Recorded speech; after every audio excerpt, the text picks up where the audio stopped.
One, or it's okay to record just a little bit and I can start. Is it working? Okay. The story I'm going to tell you today is called, What Does Every Woman Want? Well, back in the time of King Arthur and the castles and the knights and all those things that many times you hear about, there was a king, and he was traveling alone, which was not a good idea because he was going from one kingdom and he passed over the border to the next kingdom. When he did this, he was captured and surrounded by knights from the other realm. When he got over to the palace where they took him and escorted him, he was placed in front of the queen. And she told him, you know, the penalty for you coming across onto our land without permission is death. And back then, things were different. If you were a king or you were a queen, there was no trial. Whatever the king or the queen said was law. If they said, take them and execute them, it was done. If they said, throw them in a prison, it happened. However, the queen, realizing this was an opportunity, she said, I will tell you what. I will give you a question that you have to answer. If you can answer the question, then our two kingdoms will become allies. They'll become friends. They'll join together, and they'll be able to help each other out in times of peace and in times of war. And we won't worry about if we need to cross back and forth to each other's kingdom.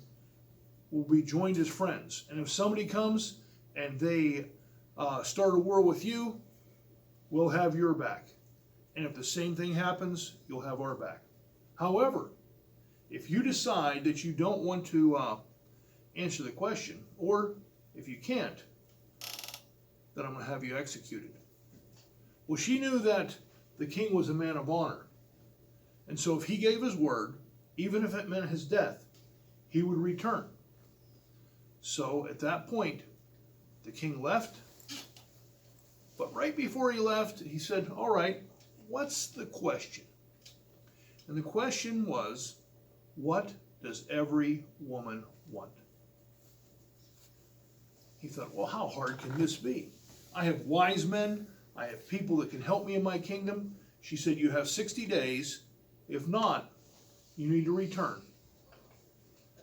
He didn't want to return, so he went home and he talked to all the people in his palace and the wise men that he had, and they started sending answers over to the queen. Every woman wants to be beautiful, but many women were already beautiful, and so they didn't want that.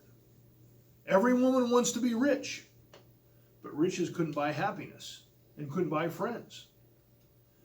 Every woman wants to be powerful. He said, not every woman desires to be powerful.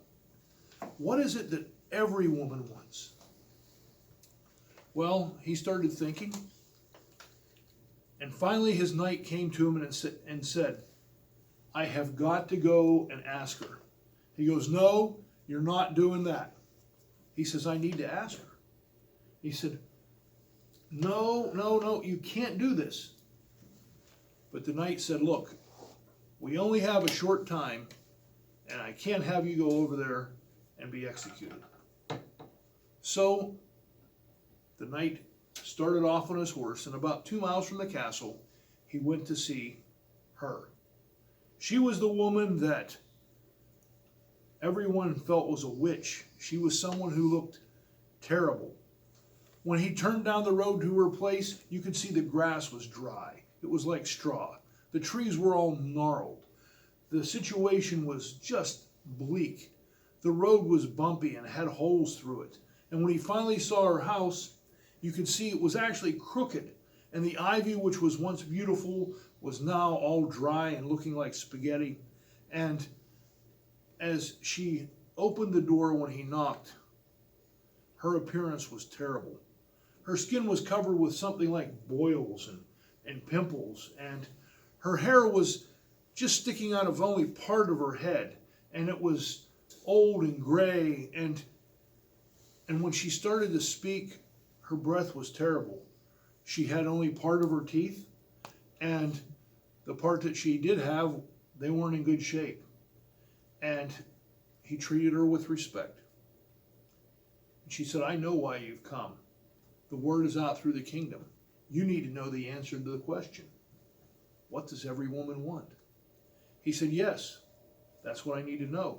And she said, well, that's a good thing that you came here because I know the answer. And he kind of looked down and he said, all right, what's it going to cost me? He said, the cost for this is very simple. You're a young, handsome knight. You're intelligent. You're strong. I want you to marry me. I want you to marry me of your own free will. No one's going to coerce you, but you're going to have to marry me without the possibility of divorce. And we're going to have to live together for the rest of our lives. And he looked and he said, can I think about it? And he went back and he told the king. And the king said, don't do it, don't do it, don't do it. But he said, you know what? We only have a short time. And so I'm going to marry this woman. And he went back and he told her, he said, I'm going to marry you. And she said, is anybody coercing you to do this? Did the king tell you you had to do this? He said, no, the king actually told me not to do it. But I've made a decision for our kingdom and for myself that I'm going to marry you. And the woman said, all right, then the answer to your question is, what does every woman want? She wants to be in charge of her own decisions. She wants to be able to make choices. She wants to have the freedom to be able to decide what she wants to do. Every woman wants this. She doesn't want to have to be bowing to someone. She wants to be in charge of her own life. She wants to have freedom. He thought, that's such an easy answer. But none of us thought of it. So they sent the answer back, and the answer was, it's correct. The other queen was happy. The king was happy. Everyone was happy except the knight. And he decided he was going to have to fulfill his obligation. So he started off toward the witch's house. And as he turned down the road with his horse, he noticed that the grass didn't seem to be dry like it used to be. It was green, it was lush. There were actually flowers along the way. The trees had grown. They were beautiful and vibrant, and they were full of leaves.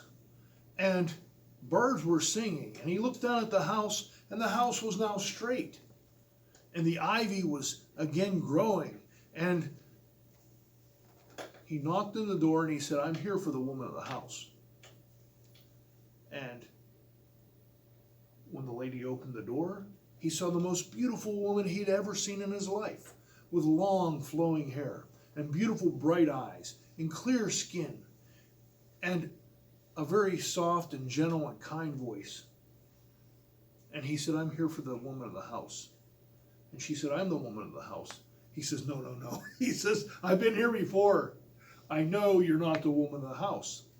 And she said, yes, I am. I was cursed. And because you are willing to marry me of your own free will, the curse has been lifted. And therefore, I will not have to be that way anymore. It's lifted off my whole property, my home, everything that I own. And he seemed very, very happy with this until she said, but there's one more thing.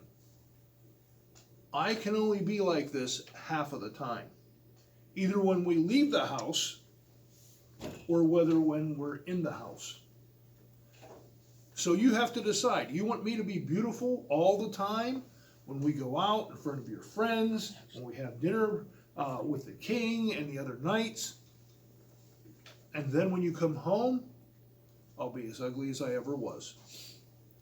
Or do you want me to be beautiful when you come home, but the rest of the time, you really can't take me out because I'll be as ugly as I was before, and I'll smell as bad as I did before.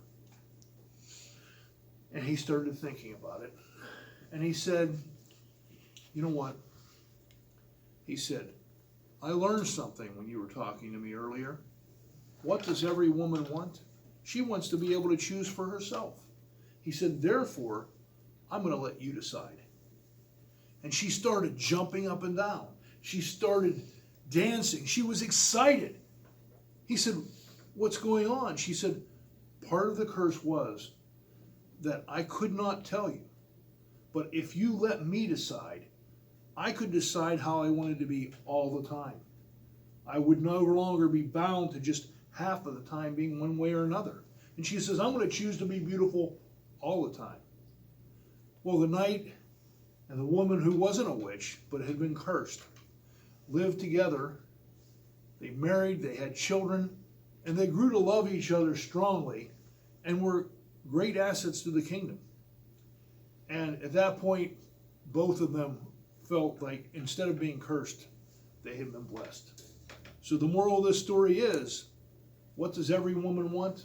The same thing as every man wants. They want to be able to have the freedom to decide for themselves what they want to do.